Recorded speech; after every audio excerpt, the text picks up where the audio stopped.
3 décennies après le génocide, beaucoup parlent désormais d'un Rwanda prospère, stable et heureux. Une étude de la Fondation Jean Jaurès sur l'économie rwandaise vient d'être publiée. Le Paris rwandais, une étude signée Serge Dupuis, chercheur spécialisé sur l'Afrique des Grands Lacs. Serge Dupuis, bonsoir. Pourquoi ce titre déjà ? Bonsoir. Lorsqu'on regarde de près les politiques menées par les responsables rwandais depuis 1994, l'on est frappé par leur cohérence. Ils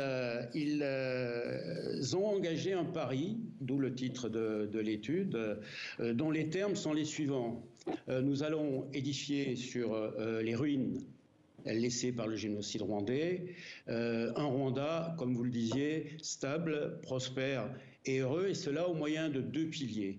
Deux piliers qui sont, d'une part, la mise en œuvre d'une stratégie de développement, et d'autre part, une action de réconciliation et d'unité nationale. Et donc, dans l'étude, je m'attache à évaluer où en est actuellement ce pari rwandais. Mais dans cette étude, vous semblez sceptique, alors que certains parlent de success story économique au Rwanda. Pourquoi ? Eh bien, donc, pour bien préciser les choses, je dois vous dire d'abord que, s'agissant du Rwanda, effectivement, le Rwanda est regardé comme un modèle de développement et j'observe dans l'étude à cet égard que les responsables rwandais ont sans aucun doute, mener une action significative de modernisation économique. D'ailleurs, la Banque mondiale signale une croissance soutenue, de même que la réduction des inégalités et de la pauvreté, et puis en plus avec des avancées importantes dans le domaine de l'éducation et dans le domaine de la santé. Ceci étant, et j'en viens à votre question, ceci étant, un certain nombre d'éléments m'amène à regarder de plus près ce modèle de développement et y apporter un sérieux bémol. Tout d'abord, les données statistiques du gouvernement rwandais ont été à plusieurs reprises durant la dernière décennie mises en cause par diverses sources.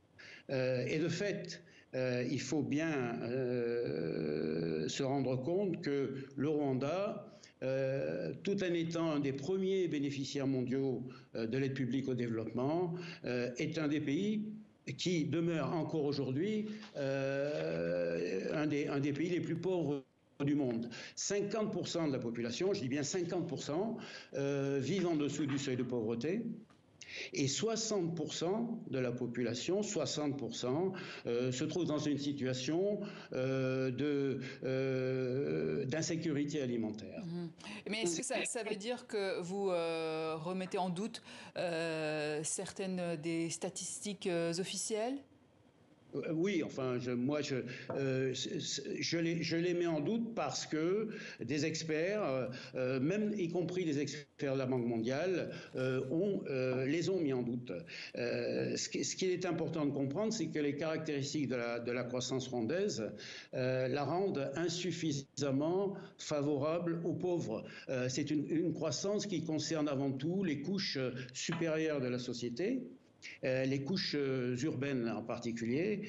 D'autre part, c'est une croissance qui consacre des investissements insuffisants dans le domaine du capital humain, dans la formation du capital humain en particulier, même s'il y a eu des avancées, comme je le disais précédemment, en particulier dans l'éducation et dans la santé. Puis enfin, je recense une série de fragilités structurelles qui entravent le développement du Rwanda. Bon, je n'ai pas le temps de m'appeler là-dessus.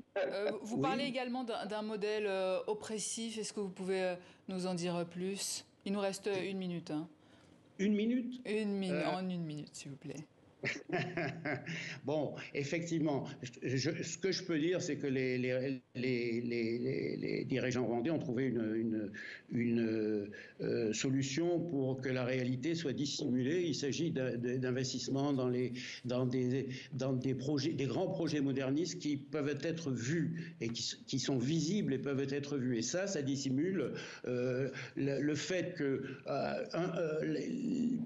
plusieurs millions de Rwandais, la majorité de la population rurale, en fait, 80% de la population, se trouve dans une extrême pauvreté. Et donc, pour en venir à votre question, le système de développement du Rwanda est également un système oppressif parce que les dirigeants rwandais ont une conception élitiste du développement. Ils considèrent que les paysans rwandais étant des incultes, il s'agit d'accomplir un développement à marche forcée en les contraignant à appliquer des directives mécaniquement, des directives qui sont élaborées au sommet de l'État. Merci Serge Dupuy.